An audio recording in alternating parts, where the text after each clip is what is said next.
Part 2, Sonic.exe, Round 2. Number 12. It continues. So yeah, believe it or not, the author decided to continue this story. It feels so fucking bizarre to say this, but Sonic.exe was, I guess, concise is the best word to use it, but I still feel like I need to rinse my mouth out with soap after saying it. I mean, yeah, like other video game passes like Mario, it was pretty much setting itself up for a sequel with the whole Round 2 thing, but other than that, it worked as its own standalone story. Well, worked isn't the best word to use, but you know what I mean. I just feel like I'm taking crazy pills when I have to explain that you don't need to explain every detail behind the horror monster's motives. Am I alone here? Am I the only one taking the crazy pills? I feel like I'm taking crazy pills! Horror monsters or villains either have motives beyond our comprehension, or they're understandable but ambiguous. JC the Hyena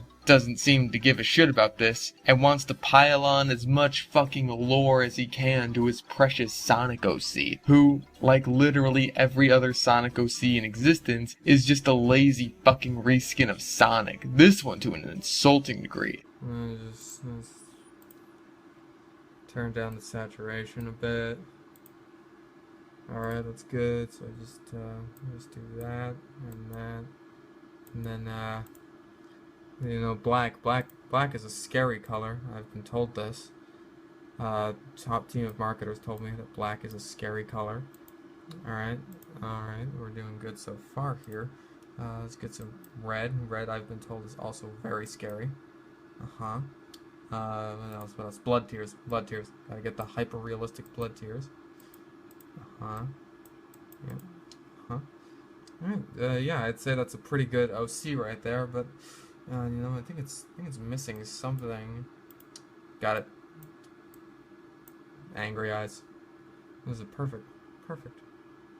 Fucking perfect! So yeah, without beating around the bush any longer, let's just get into this fucking shit. Number 13. The Master Detective. Derek Green is a, quote, really good detective, unquote. Keep this in mind for the rest of this review. It comes into play a lot. He is our main character, even though at the beginning of this story, we're told that him and his sister/partner detective, great example of nepotism in the fucking police force you got there, are dead from the very beginning. Congratulations, this is how you kill all of the tension in your story. Never fucking do this. This reveal comes in about 4 paragraphs into the story, but it's not like the plot is centered around it, like it's trying to solve the mystery of their deaths. Nope, all it does is kill tension. Moving on with our characters, holy shit, I legitimately cannot tell if these people are stupider than the protagonist of Sonic.exe. Maybe it's because I could envision our previous protagonist Tom as a dumb kid, because he's clearly written as one. We've all done stupid shit as kids, right? I'm not sure if that was the intention of the author, but I'm sticking with it because envisioning him as an adult brings up too many uncomfortable images of Christian Weston Chandler. But then you have Round 2's characters who are supposed to be not only adults who can fully function in society, but also crack fucking detectives who are assigned murder cases. Now I have a theory on this, so hear me out, alright? One of the very first lines in Sonic.exe is that Tom is a fan of Sonic, quote, much like everyone else, unquote. Now you could interpret this as an autistic kid not being able to comprehend that there are people out there who don't like Sonic, but I have a more sinister theory. This is a parallel universe where everything revolves around Sonic. Everyone is a fan of Sonic. As a result of this, everyone is made autistic from a young age, perfectly explaining everyone's illogical behavior. My basis behind this is not only Tom's line, perhaps a cry for help from his hedgehog overlords, but also the fact that the case is referred to as the Sonic.exe murders before they even know what's causing them. Could this be the true horror behind Sonic.exe? Has it been in front of us all along, just beyond the understanding of mere human beings? Or is JC the Hyena just a really shitty writer? Number 14. The Writing Style. Here's something I didn't really talk about in Sonic.exe, the writing style. Much like Squidward's suicide, Sonic.exe's writing feels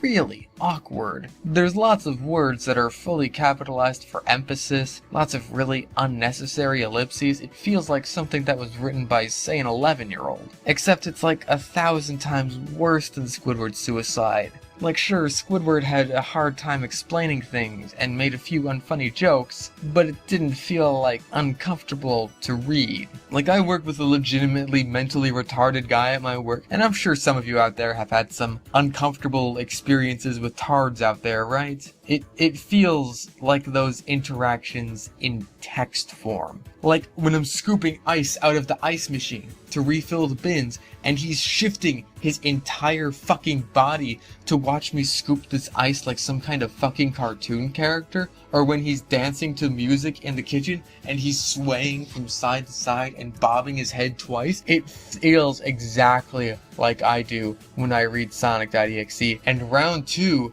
is more of the same and hits way closer to home in that regard, because again, these are supposed to be adults. Like, not even the kind of adults who post half-decade-old memes on their Facebook feeds. Like, respectable, hard-working adults here. The grammar is, of course, terrible. It's a bad creepypasta. It honestly kind of goes without saying at this point, but it's really fucking bad. Oh god, it's awful. Like, another thing the story does is divide itself in segments based on time. Kinda like Happy Happy, but with a journal instead of a blog. I'm sorry if it seems like I'm padding this out, but I am. I really don't want to have to read this story again. Number 15, why would you impose this hell on me? Our story begins with a police department chief telling us who we are in relation to him is a mystery. Is he writing a journal on his computer? It doesn't fucking matter. About a string of mysterious killings known as the Sonic.exe murders. He says that there's absolutely no evidence, clues, leads, anything. The only thing they know is that the computers of all the murdered victims had game data from Sonic.exe, even though it's explained that the computers were destroyed. It's also explained that there totally is evidence. He was just lying, pretty much. So already we've established that this nincompoop is a useless retard, and it's no fucking wonder this case hasn't been solved yet. He tells us that Derek Green and his sister Chelsea were assigned to the case, and he has Derek's journal full of all the evidence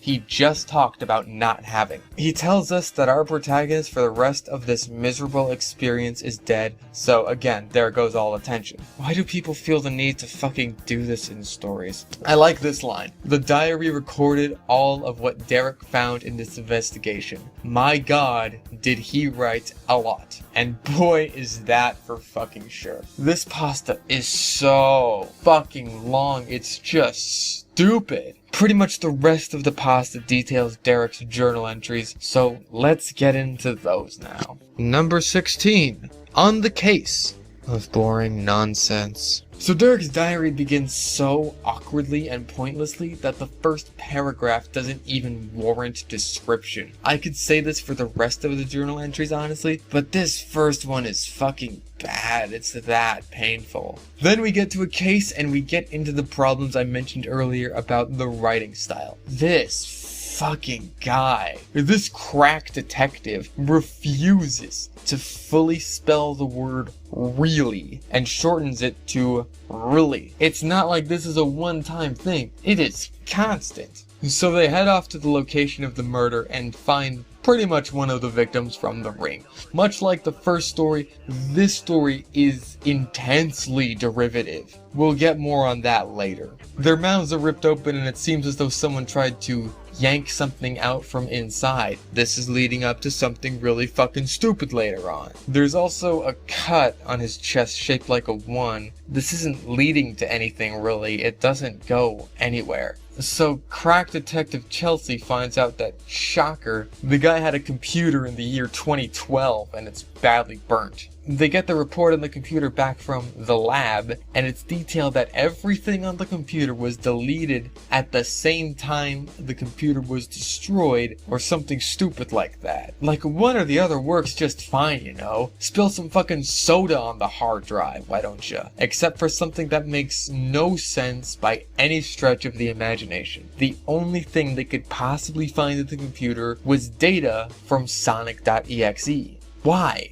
Why is that there? Why did that make it through? If the entire computer was destroyed by being like burned, how did that survive? It's not like they found the disk, since it was a disk in the first one. No, they found data. And if the killer is clearly trying to hide himself since he destroyed the computer, which is to say the only thing linking him to the murder, why would he leave the one thing that could possibly connect him to each murder? It's literally the only thing they find on each victim's computers every single time. Is he even trying to hide himself? If so, why bother burning the computer? If he wants to spread the Sonic.exe game and kill more people, why burn it? Wouldn't it make more sense to leave it there with the game open at the time the cops come to investigate? That way when they play it, they'll get murdered too? Am I taking fucking crazy pills? So the murders continue, and apparently the victim is being more careful with, quote, tearing out whatever it is he's tearing out from inside the victim's bodies. Okay, don't you have coroners? Shouldn't they be telling you what it is the killer is ripping out? And if they have and nothing has been torn out, then why bring it up as though it has? What the fuck ever? He muses over the fact that the only thing connecting the murders is the data from the Sonic.exe game. He reminisces about him and Chelsea playing Sonic games in their youth, notably Sonic Heroes, even though Sonic Heroes came out in like 2003, and this journal entry takes place in 2011. Even if this guy was like 25, I still feel like that would be too old to be buying and playing Sonic Heroes, so this only enforces my theory that Sonic rules the world in this universe. There's more murders, and Derek and Chelsea finally come to the conclusion that the murders are related to the game and they should probably investigate it. But the retarded chief just tells them to ignore it. I feel this also enforces my theory. He's been working for Sonic all along and wants to keep the detectives off Sonic's. Number 17. Murdered. Or are they?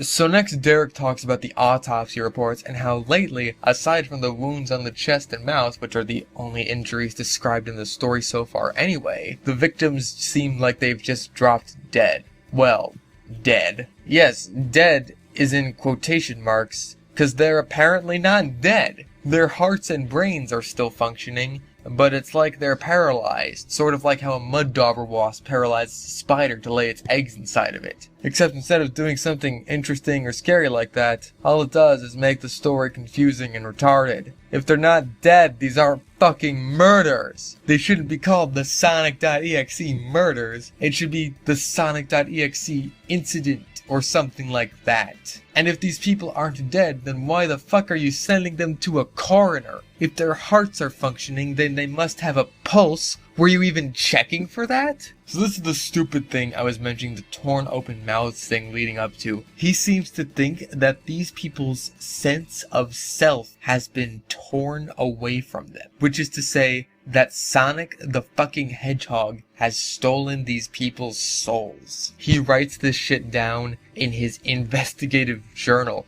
Look at this. Who would be capable of actually stealing people's senses of self? It's like the devil is handpicking innocent people and robbing them of their souls for eternal damnation. Derek should be fucking thankful this is a personal journal, because if I were his chief and I saw this shit, I'd take his ass off the case. I don't pay you to come up with crackpot theories in this precinct, Green. So apparently Chelsea has been acting strange lately, but we don't know shit about Chelsea, so we wouldn't care even if this were marginally better written pasta. Also, there is several news about people worshipping someone called X, but I'm sure this has nothing to do with anything else going on in the story. It's not like he'll just introduce new things and drop them immediately afterwards, right? Right? So it's Christmas Eve and Derek is worried about Chelsea since she's been in a room for days and hasn't responded to him at all. He's writing in his journal about how the killer uses the Sonic.exe game to track down the victims and suck their souls out. Then, Derek has an epiphany. And by epiphany, I mean he brings up something that he should have brought up earlier. Chelsea came back the other day saying that she found a game, and he writes this down in his journal as he realizes what's going on. Like, hasn't this guy seen Monty Python and the Holy Grail? There's a whole bit about that. The castle of... What is dead? He must have died while carving it. Oh, come on. Well, that's what it says. Look, if he was dying, he wouldn't bother to carve Arg. You just say it. So now Chelsea's dead, except she's not really dead because she's had her soul sucked out or some retarded bullshit. And we don't care because not only did the story start off by saying she already died, but we also didn't know a fucking thing about her except that she liked Sonic, much like everyone else. Number 18. Hand over your badge and gun. So he swears revenge on whoever killed his sister that we didn't care about, and we move on with the investigation. He wants to play the game himself to see what happened that killed his sister, but the chief demands he hands it over to him, not wanting anything to happen to the game disc. So yeah, he's clearly behind something. Whatever, he goes to Chelsea's funeral, which is like 4 days after she died, except she didn't die because, oh, whatever. He meets this lady named Shannon Goldman, so it's immediately obvious the Jews are behind this one, just like always. She's a representative of the Cult of X. Now, I'm not an expert, but I don't think most cults put the word cult in their name. Typically drives a lot of people off. What about like the Church of X or the Children of X? It's almost like the author doesn't actually know anything about cults. So she basically acts like a weirdo, but Derek, being a retard, doesn't even care really. He just kind of brushes it off and talks about how weird it is that the Cult of X is gaining so much traction lately. Even Tom Cruise joined recently, I heard. Scientology got Tom Cruise. Poor Tom Cruise. He then goes to Chelsea's computer to see what she found, even though they were partner detectives and probably should have been sharing all their findings, but whatever. Do you care? I don't care anymore. So he finds the Sonic.exe data on her computer and finds out that Chelsea wrote about how the game scared her in her notes. Thankfully, the author doesn't elongate the story even further by adding them too. He has a nightmare that night about Sonic coming and scaring him with blood and screaming and horror. He has a revelation that day. Again, a revelation that he writes down as he's realizing this. Perhaps he was dictating. Oh, shut up. That X is the killer. It's entirely baseless aside from the fact that the cult is the only other thing that's been brought up in the story. Here's the paragraph explaining his thought process. 3:30 p.m. Another murder. Number 24. And the cult of X seems to be pestering the public more and more. What's their deal? And don't they realize that there's a killer on the loose? Wait a minute. What if this X weirdo is the killer? It would make sense. Ever since these murders started, this cult has been hanging around, recruiting more and more people. And this X character they're worshipping, who is he? Why is it that this cult even started after several murders have taken place? I looked over Chelsea's notes again, and she seems to agree with me. Apparently, X has something to do with the Sonic.exe game. That's what the X stands for. I'm kidding, he doesn't write that. I swear to God, if he wrote that, I'd kill myself. Did he make the game? Is he somehow got a hold of it and thought, hey, if I kill people with this game, people will like me? No one's thought process works that way. Oh my God, I'm gonna fucking rip out my own eyes and split my fucking fingernails in half. The next day, the chief, quite understandably, takes Derek off the case for being a fucking nut. He says it's bullshit because he practically found a lot of evidence for the case. A lot sounds like it's a fucking Pokemon name.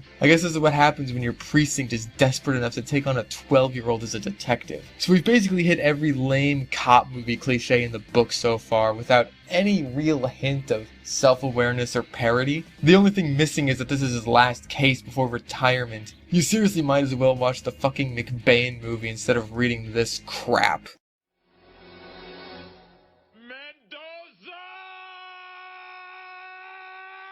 Number 19, we're not even halfway through yet. Anyway, Derek's boss contacts him about the case for the sake of keeping the plot moving. He looks through Chelsea's notes and finds what he appropriately describes as nonsense about a Sonic plushie watching her. Then we're introduced to some guy named Cole who has Derek on Skype. Cole's lone purpose in life is to spout off expository information on X and the cult. Cole tells Derek that in order for him to unlock the dialogue options, he has to complete a quest and go to the police station to get the murder victim files. I seriously have no idea why he needs these. Like, it's not brought up or explained really later? It doesn't make any sense. He goes to the station that night and runs into the chief after he manages to grab the files, but the chief just kinda lets him go for no real reason.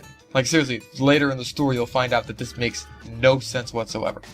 Whatever. So Cole says that the cult is definitely involved, so Derek's retarded hunch actually turned out to be true, and that apparently they're using the Sonic.exe game to kill people and then spread it around randomly or fucking something, all to please their holy deity X. If you're confused, don't be ashamed. Okay, so the next day he actually plays the fucking game, so now this has a reason to be called Sonic.exe Round 2. He sees that the characters to select are Shadow, Sally, whoever the fuck that is, and Rogue? I honestly have no idea how to pronounce that name. And Chelsea's favorite character. He picks Shadow, of course, because... So yeah, we know the author's writing style by this point, so we know pretty much exactly how this is going to go down. Shadow runs down a hall as he becomes so numb he can't feel you there. As he runs past the mirrors, his reflection distorts and becomes slowly more cliched and boring, before finally stopping so that Sonic can jump out and scare you. And after we go through everything we already went through in the first story, but with Shadow, he does the smartest thing any single human being could possibly do in any of these stories, and just turns the fucking game off. I shouldn't have to talk about this as though it were an unprecedented feat in video game positive storytelling, but here I am. Unfortunately, we go right back to Derek being retarded immediately afterwards. Here's a quote from the story.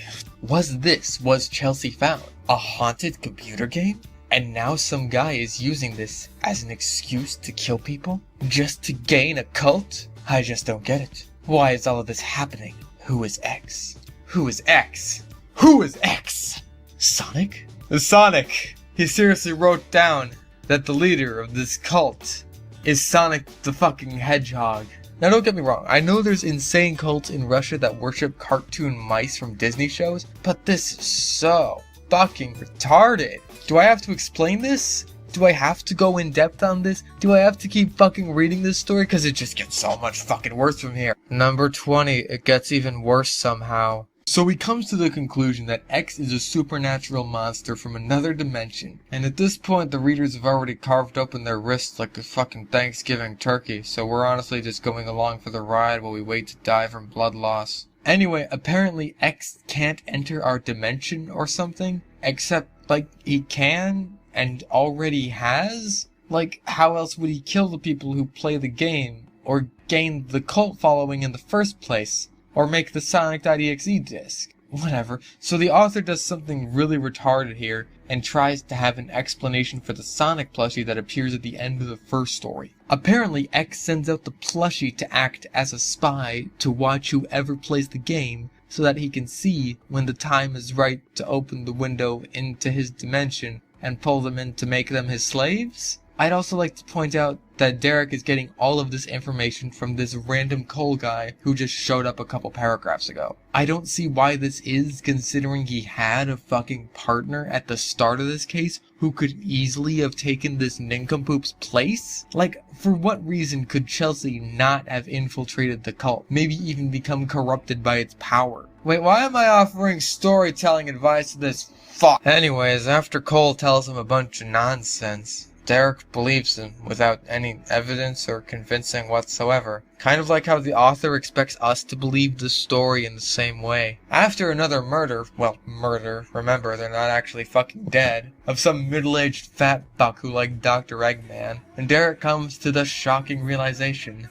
that the chief is in on the whole thing and is a member of the cult. Then we get to Murders 30 and 31, Tom and Kyle from the first story. Apparently that was Kyle's actual name, considering in the first story it seemed to be a made-up name for security reasons. Apparently Tom hanged himself before he got the disc from his diseased friend Kyle. I'm pretty sure that's supposed to be after and deceased, but what the fuck ever. I wish he'd actually have committed suicide before the story took place, because then I wouldn't have had to fucking read it. So even though people are still being murdered, and he's convinced that the game is a window to a hell dimension where an evil Sonic lives who's going to steal your soul, he keeps playing the fucking game. He plays the Sally level, and Sonic goes on and on about how he can be kind and how humans are fun to play with before snapping her neck. After this, Cole calls him and tells him that the characters you play as in the games are X's slaves in his dimension based on their favorite Sonic character.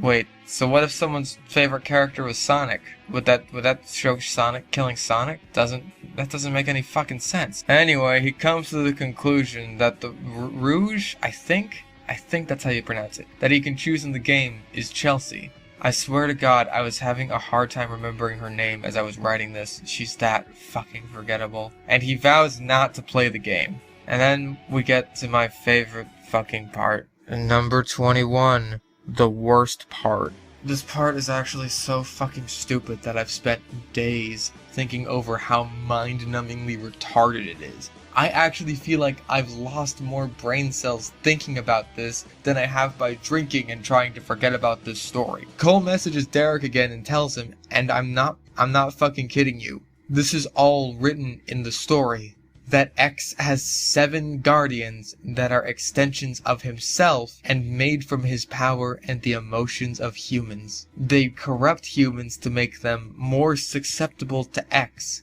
by manipulating our emotions. And they all have Japanese names. This is so fucking stupid. I can't even begin to put it into words. Okay, so let me get this straight, right? The only way that X can come into our world, as far as we know, is to have someone play the Sonic.exe game, right? So basically, these 7 guardians, these all-powerful beings from an alternate hell dimension, their sole purpose is to manipulate people's emotions to make them want to play Sonic the fucking Hedgehog. Is there an 8th one we don't know about? Is there like a Chitai, master of autism? Because that's the only way I can see this plan working. You just make people more autistic and it's like, oh man, I love Sonic so much. Anyways, you're probably wondering the same thing me and the guys from Bad Creepypasta were wondering. I'm just. What anime bullshit is this now? I don't know. Well, I've thought about it for so long that I could no longer do simple mathematics, but I think I found the answer. I seriously, genuinely think that while the author was writing this, he had Cartoon Network on in the background, and he wrote it for so long that by the time he got to this point, Adult Swim had come on and started airing Full Metal Alchemist Brotherhood. He saw the homunculi in the show, 7 beings that are extensions of humanity's emotional vices, and thought, I'm gonna put this in my story about evil Sonic the Hedgehog. And now we're coming back to what I brought up earlier. You know what the best part about this is? The best fucking part? They're never brought up again.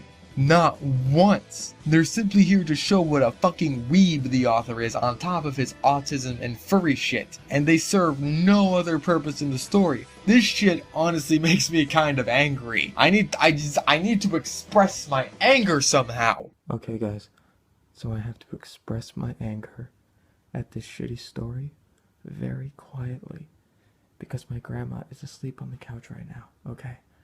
So I took a chair out from the dining room, and I'm gonna knock it over in anger. Okay. All right. Let's do that. How do I? I should just. There we go. I dropped it on my fucking foot. Oh, that's just great. And now I woke up Grandma. Number 22. The Final Confrontation. With the rest of this story's shitty writing. So after we learn about the 7 guardians that we're never going to hear from again, we learn that Cole is a former cult member. He wanted to stop the cult, but X got to him, never explained how.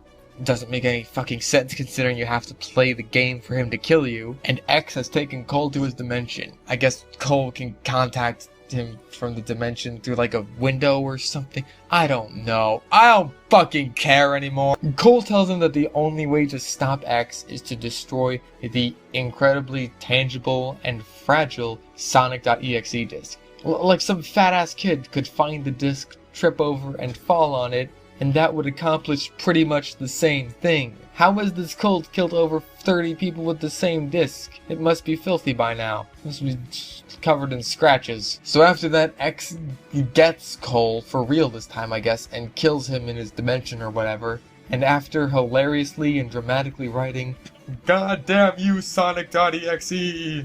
Derek begins his plans on storming the station, finding the chief, and breaking the disc, and ending this torment and this awful fucking story. His journal thankfully ends there, but we're not done yet. As the boss finishes the story off, he briefly laments over Derek's death, just to remind you that he died again and completely remove any sense of tension that you might have had before. He mentions that he got an email from someone named Cole addressed to Bob Richardson. That's his name. Which was bizarre considering everyone at the station called him Angus. Anyway, it's apparently an audio file of what happened when Derek got to the station. He's been caught, and apparently the crazy Jewish lady from the funeral is there talking about some bullshit nonsense that is intensely reminiscent of the famous dialogue sequence between Richter and Dracula in Castlevania Symphony of the Night. Perhaps the same could be said of all religions. Isn't that what you would call the Christians and the Satanists, Mr. Green? Tribute! You steal men's souls and make them your slaves. You think stealing souls and turning them into puppets is being happy? God, I'm gonna fucking kill myself. So anyway, he keeps up with this banter with the crazy Jewish bitch for a while. It reads like an awful anime script, except nothing fun is happening. Not even like the stupid kind of fun, just the stupid kind of stupid. Eventually, Derek pulls the disc from his coat and snaps it in half. Of course, they have another disc. I'm sure they have a lot of other discs. So they prop him in front of a computer, and X himself appears after some strange supernatural sounds, and X finally kills Derek. Or maybe he doesn't, because he's like in a comatose state or something. So the boss says that someone needs to be able to stop him, to do what he and Derek were unable to, because if no one can stop him, Sonic.exe wins the game. And with that, we're finally fucking done! This was the second longest story on the show so far. Only Jeff the Killer 2015 beats it out. But if you combine this story with the original Sonic.exe, it beats out Jeff the Killer 2015 by about 1,000 characters.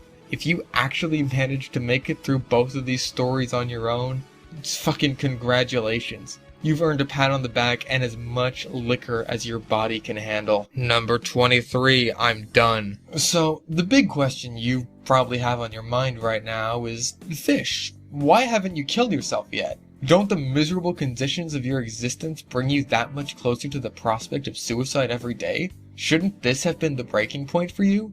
Well, the answer to that question is that I still haven't finished all of my requests, especially Happy. And honestly, if I'm being completely fucking serious, I still don't think this is worse than Jeff the Killer.